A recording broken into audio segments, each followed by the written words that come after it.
Hello வணக்கம். இன்னைக்கு good ஃப்ரைடேக்கு செய்கிற கஞ்சியும் துவையலும் சட்னியும் எப்படி செய்யறதுன்னு சொல்லிட்டு இன்னைக்கு செஞ்சு காட்ட போகிறேன். அதுக்கு முதல்ல ஒரு அரை டம்ளர் பாசி பருப்பு எடுத்து ஃப்ரை பேனில் போட்டு மீடியம் ஃப்ளேமில் ஒரு 5லேருந்து 6 நிமிஷத்துக்கு நல்லா ஃப்ரை பண்ணி எடுக்கணுங்க. அதாவது லைட் கோல்டன் ப்ரௌன் கலர் ஆற வரைக்கும் இதை வறுத்து எடுக்கணும். நான் ஒரு 6 நிமிஷமாக இதை வறுத்து எடுத்ததில் இந்த மாதிரி லைட்டு கலர் மாறி இருக்கு இல்லைங்களா? இந்த நேரத்தில் இதை ஸ்டவ் ஆஃப் பண்ணி ஒரு பவுலில் மாற்றி எடுத்து வச்சுக்கலாம். இது கூடவே நம்ம எந்த அளவுக்கு பருப்பு எடுக்கிறோமோ அதே அளவுக்கு அரை டம்ளர் அளவு பச்சரிசி எடுத்திருக்கேன். இது ரெண்டுமே நல்லா தண்ணி விட்டு ஒரு 3லேருந்து 4 தடவை நல்லா அலசி எடுத்து வச்சிடணுங்க. நான் இது நல்லா அலசி எடுத்துட்ட பிறகு இது கூட நல்ல தண்ணியை கொஞ்சமாக ஊற்றி அது மூழ்கிற அளவுக்கு ஊற்றி ஒரு 15 நிமிஷம் இதை ஊற வைக்கலாம். இது ஊறுற நேரத்துக்குள்ள இதுக்கு என்ன தேவையான பொருள் பார்க்கலாம். ஒரு திக்கு கோகோனட் மில்க் தேங்காய் பால் திக்கானது தேங்காய் பால் 1 கப்போ, 2வது தேங்காய் பால் தண்ணியாக இருக்கும் அது 1 கப்போ எடுத்து வச்சுருக்கேன். ஒரு குக்கரில் நம்ம ஊற வச்ச அரிசியும் பருப்பும் இருக்கு இல்லைங்களா, அது சேர்த்துட்டு 2வது தேங்காய் பால் அதாவது தண்ணியாக இருக்குது இல்லைங்களா, அந்த தேங்காய் பால் ஊற்றிட்டு அது கூடவே 2 கப்பு அளவு தண்ணி சேர்க்கணுங்க. அதாவது 1 கிளாஸ் சேர்த்ததில் 3 கிளாஸ் அளவுக்கு தண்ணி சேர்க்குற மாதிரி கணக்கு. இது கூட தேவையான அளவு உப்பு சேர்த்து ப்ரெஷர் குக் பண்ணி எடுக்கணும். ஒரு 3லேருந்து 5 விசில் விட்டு எடுப்போங்க. இப்போ 5 விசில் ஆகி குக்கரோட ப்ரெஷரை இறங்கிடுச்சு. இப்போ இதை ஓப்பன் பண்ணி பார்க்குறேன். பாருங்க நல்லாவே குழஞ்ச மாதிரி வெந்துருச்சு பருப்பு எல்லாமே. இது லைட்டாக கொஞ்சம் மிக்ஸ் பண்ணி விட்டுட்டு நாம் முதல் தேங்காய் பால் எடுத்தோம் இல்லைங்களா, அந்த திக்கான தேங்காய் பாலை ஊற்றி நல்லா மிக்ஸ் பண்ணி விடணுங்க. கஞ்சி இன்னும் கொஞ்சம் தண்ணி ஆகிறதுக்காக 1 கப் அளவு தண்ணி நான் சேர்த்து இதை நல்லா கொதிக்க விட போகிறேன். அதாவது ஒரு கொதி நல்லா வரும்போது ஆஃப் பண்ணி வச்சிடணும்.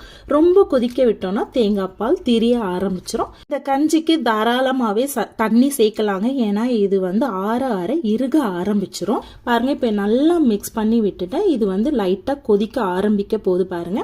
இப்போ கொதி வர ஆரம்பிக்குதுங்களா, இந்த ஸ்டேஜில் நம்ம ஸ்டவ் ஆஃப் பண்ணி எடுத்து வச்சிடலாம்.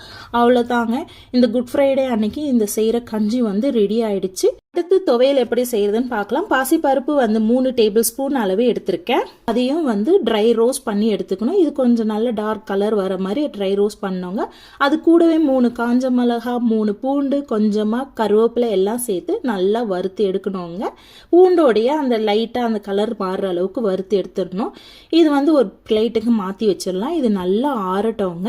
இது இப்போ ஆறிடுச்சு. இது கூட ஒரு 1/4 கப்பு அளவுக்கு தேங்காவை சேர்த்துட்டு தேவையான அளவு உப்பு சேர்த்து கொஞ்சமா தண்ணி விட்டு துவையல் அரைக்கிற மாதிரி கொரன்னு அரைச்சி எடுக்கணுங்க மிக்சியில்.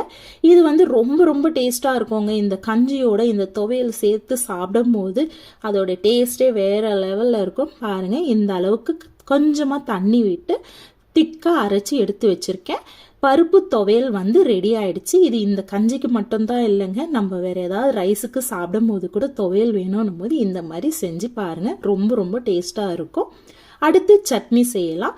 White colour chutney normal chutney தாங்க. அதுக்கு 2 இன்ச்சு அளவுக்கு இஞ்சி சேர்த்துடுறேன். 2 பச்சை மிளகா பெருசாக இருக்குது, நல்ல காரம் கொடுக்கும். உங்கள் காரத்துக்கு எவ்வளோ தேவையோ அவ்வளவு பச்சை மிளகா சேர்த்துக்கோங்க. அடுத்து 1/4 கப்பு அளவுக்கு தேங்காய், அடுத்து 1/4 கப்பு அளவுக்கு உடைச்ச கடலை எல்லாத்தையும் சேர்த்து உப்பு சேர்த்துட்டு தண்ணி விட்டு இதையும் கொஞ்சம் திக்கான சட்னியாக அரைச்சி எடுத்துடலாங்க.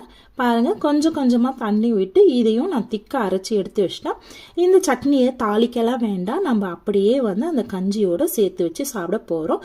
2 சூப்பரான பருப்பு துவையலும் தேங்காய் சட்னி ஒயிட் கலரும் ரெடி ஆயிடுச்சு. இந்த கஞ்சிக்கு இந்த 2 சட்னிகளும் ரொம்ப ரொம்ப டேஸ்டாக இருக்குங்க. அதுவும் இல்லாமல் இது ரொம்பவும் ஹெல்த்தியானது.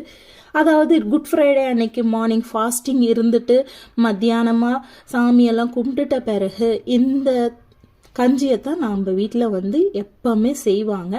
அன்னைக்கு ஒரு நாள் தாங்க வருஷத்தில் இந்த கஞ்சி செய்யறது, வேறு எப்பவுமே செய்ய மாட்டாங்க. ஆனால் அவ்வளோ டேஸ்டாக இருக்கும்.